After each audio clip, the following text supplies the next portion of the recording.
என்ன மக்களே போமா வணக்கம் மக்களே, நான் தான் உங்கள் ஷேப்பாட்டா. ஃப்ளைட்டுக்குள்ளே வந்தாச்சு. வரும்போது சொன்னார் தயவுசெய்து வீடியோ எடுக்காதீங்கன்னு உள்ளார. அவர் எடுக்காதுன்னு சொன்னாங்க, அவ்வளோதான். நான் எடுக்கல. அவரை வந்து பார்த்தா அது கால் வைக்கிறான்னு சொல்லி பயங்கர கம்ஃபர்டபுளாக இருந்துச்சு. அது கூட என்னென்ன கொடுத்தாங்க தெரியுமா? ஒரு பில்லோ, ஒரு பிளாங்கெட், ஒரு ஹெட்செட்டும் கொடுத்துருந்தாங்க. நான் எப்போ வந்தாலுமே டிவியை டபுள் செக் பண்ணிப்பேன். ஏன்னா எனக்கு சில சமயம் வரும்போது ஒர்க் பண்ணாமல் இருந்திருக்கு நிறைய தடவை. சரி நான் என்ன பண்ணுறேன்னு சொல்லிட்டு உள்ளே வந்து ரிமோட்லாம் செக் பண்ணி பார்த்தேன். ரிமோட்லாம் ஒர்க் ஆச்சு. பட் அதில் ஒரு ட்விஸ்ட் இருக்குது. என்ன தெரியுமா? நீங்களே பாருங்கள். வலிமை படத்தை போட்டால் பாதி ஸ்க்ரீனு வெள்ளை வெள்ளையாக தெரியுதுங்க. ரொம்ப கஷ்டமாக போச்சு. சரி இருந்தாலும் 3 மணி நேரம் ட்ராவல் பண்ணி ஆகணும் டெல்லிக்கு. பார்த்து தான் ஆகணும், ஒரு வழி இல்லையே. சரி வரும்போது வெளியெல்லாம் வியூ பார்த்தாங்க. செம்ம துபாயை பற்றி சொல்லணுமாங்க. நைட்லேயே பார்த்து பழகிட்டு திடீர்னு மகளை பக்கம் பயங்கரமாக இருந்துச்சு. ஸோ டெல்லிக்கு பறந்து போய்கிட்டே இருக்கிறோம். டெல்லியில் 8 மணி நேரம் டிரான்சிட் சொன்னாங்களே ஜி, அந்த கதையை நான் பின்னால் சொல்கிறேன். சாப்பாடு வந்து சாப்பிடுவோமா? சாப்பாடு இந்த மாதிரி நான் ஆப்பிள் ஜூஸ் ஆர்டர் பண்ணியிருந்தேன். அதுக்கப்புறம் சாலட் சீஸ் கேக்கும் வேறு லெவலில் இருந்துச்சு. பிரியாணிங்க, அப்புறம் தந்தூரி சிக்கன் கொடுத்துருந்தாங்க. வேறு மாதிரி இருந்துச்சு. வித் கிரேவியோட டாப் மேட்ச்னே சொல்லலாம். அல்டிமேட்டாக இருந்துச்சு. உண்மையிலேயே ட்ராவல் பண்ணும்போது காஃபி குடிக்கிறது வேறு மாதிரி எக்ஸ்பீரியன்ஸாக இருந்துச்சு. ரொம்ப நல்லா இருந்துச்சு.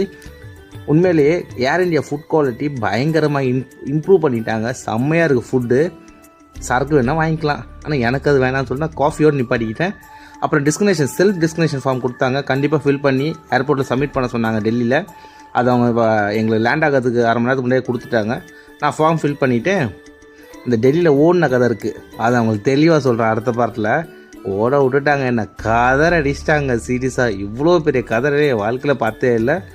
நிறைய ரூல்ஸ் அண்ட் ரெகுலேஷன் இருக்குது. நம்ம இன்டர்நேஷ்னல் ஃப்ளைட் ஜாலியாக ட்ராவல் பண்ணிகிட்டு இருக்கும்போது சரக்கு கையில் கொண்டு போகலாம். பட் லோக்கல் டொமஸ்டிக்கில் வந்து அதை கொண்டு போக அலௌடு இல்லை போல். வச்சு செஞ்சுட்டாங்க. என்ன உங்களுக்கு அது டீட்டெயில் வேணால் மறக்காமல் லைக் பண்ணி ஷேர் பண்ணி சப்ஸ்கிரைப் பண்ணுங்கள். பாய். ஓட விட்டான் குமார். என்ன மக்களே போமா வணக்கம் மக்களே, நான் தான் உங்கள் ஷேப்பாட்டா. ஃப்ளைட்டுக்குள்ளே வந்தாச்சு. வரும்போது சொன்னார் தயவுசெய்து வீடியோ எடுக்காதீங்கன்னு உள்ளார. அவர் எடுக்காதுன்னு சொன்னாங்க, அவ்வளோதான். நான் எடுக்கல. அவரை வந்து பார்த்தா அது கால் வைக்கிறான்னு சொல்லி பயங்கர கம்ஃபர்டபுளாக இருந்துச்சு. அது கூட என்னென்ன கொடுத்தாங்க தெரியுமா? ஒரு பில்லோ, ஒரு பிளாங்கெட், ஒரு ஹெட்செட்டும் கொடுத்துருந்தாங்க.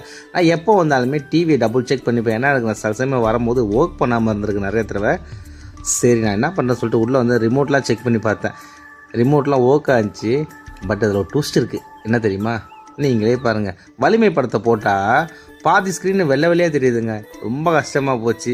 சரி இருந்தாலும் 3 மணி நேரம் ட்ராவல் பண்ணி ஆகணும் டெல்லிக்கு. பார்த்து தான் ஆகணும், ஒரு வழி இல்லையே. சரி வரும்போது வெளியெல்லாம் வியூ பார்த்தாங்க. செம்ம துபாயை பற்றி சொல்லணுமாங்க. நைட்லேயே பார்த்து பழகிட்டு திடீர்னு மகளை பக்கம் பயங்கரமாக இருந்துச்சு. ஸோ டெல்லிக்கு பறந்து போய்கிட்டே இருக்கிறோம். டெல்லியில் 8 மணி நேரம் டிரான்சிட் சொன்னாங்களே ஜி, அந்த கதையை நான் பின்னால் சொல்கிறேன். சாப்பாடு வந்து சாப்பிடுவோமா? சாப்பாடு இந்த மாதிரி நான் ஆப்பிள் ஜூஸ் ஆர்டர் பண்ணியிருந்தேன். அதுக்கப்புறம் சாலட் சீஸ் கேக்கும் வேறு லெவலில் இருந்துச்சு. பிரியாணிங்க, அப்புறம் தந்தூரி